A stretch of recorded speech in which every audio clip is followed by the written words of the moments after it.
In fact, there is a joining of the law with the gospel. Based upon the list that Paul gives in verses 9 and 10, we conclude, without re-preaching the message I preached a couple of weeks ago, I'll just give you the conclusion that the law in verse 8 is referring to the Ten Commandments. And it seems quite obvious as you read verses 9 and 10 that what Paul expresses here correlates with the 10 words or the 10 commandments. When he speaks of being law, he says the law is not for a righteous man, but for, the law is for the lawless and disobedient, the ungodly and sinners, unholy, profane.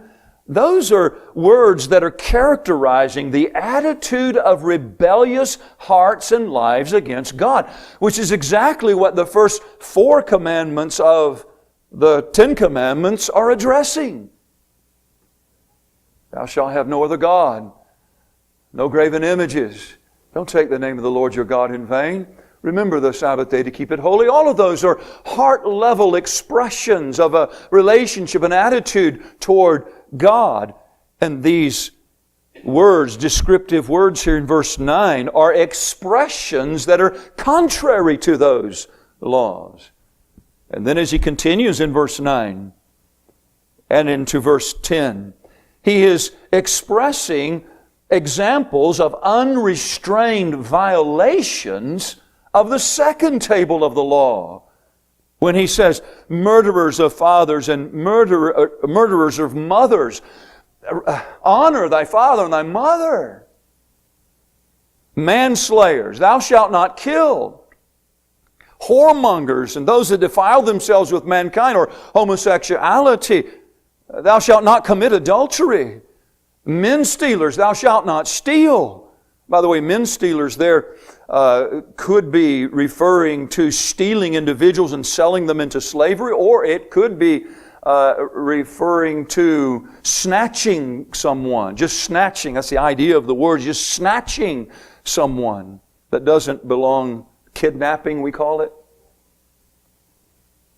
And it's interesting that these things are abundant in the world. There's a lot of this going on. You read about it in the news just about every day. Even murderers of fathers and mothers. A couple of weeks ago, you remember I said to you, I was shocked by that. Why would you be saying that, Paul? And then headline news. 40-something-year-old woman kills her grandmother and her mother and goes on a shopping spree with their credit cards in, I think it was New York City. And then liars and perjured persons, thou shalt not bear false witness. And then if there be any other thing that is contrary to sound doctrine, many believe that's really summing up the 10th word, thou shalt not covet, which is a heart-level expression of sin that comes out in our lives. One thing we know is that sinners are capable of the vilest acts against God and man, and Paul recognizes that. And so he compares here, he says the law is not for a righteous man. A righteous man is really the opposite of everything that we just mentioned. The opposite of lawless, the opposite of disobedient or profane, sinners and profane, or the opposite of the outworking of sin that we read. That's a righteous man. His life is guided by sound doctrine.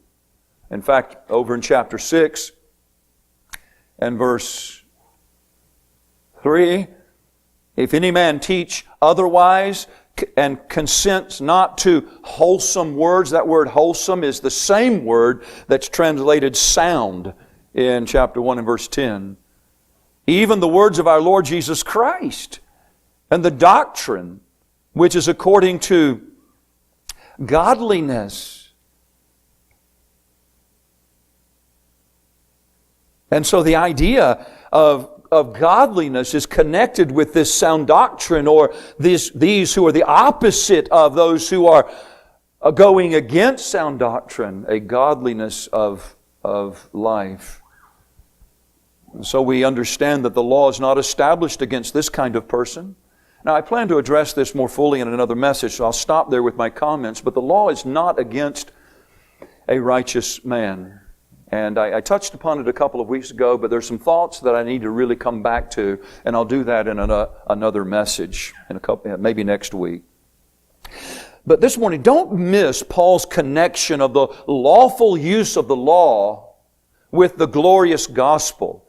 And you see that as he says what he says in verses 8 through 10, and then in verse 11, he doesn't stop. According to, that's a relational term, according to the glorious gospel of the blessed God, which was committed to my trusts. So he's connecting the lawful use of the law with the glorious gospel.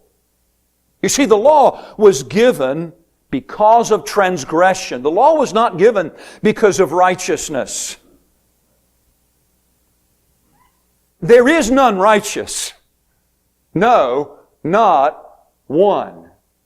So the law wasn't given, there are no righteous in that sense. So the law wasn't given for right. Law wasn't given because there was no transgression. It was given because there was, and Galatians tells us that. The law included consequences for breaking it. And so the law was a deterrent to acting out sin. If you think about it, what happens when you remove absolute right and wrong? I mean, the law is absolute right and wrong. But what happens when you remove absolute right and wrong? Every person is left to do what seems right in his own eyes. And that will result in an increase in extreme acts of sin, a decline of moral stability. Hello, America? Aren't we seeing that?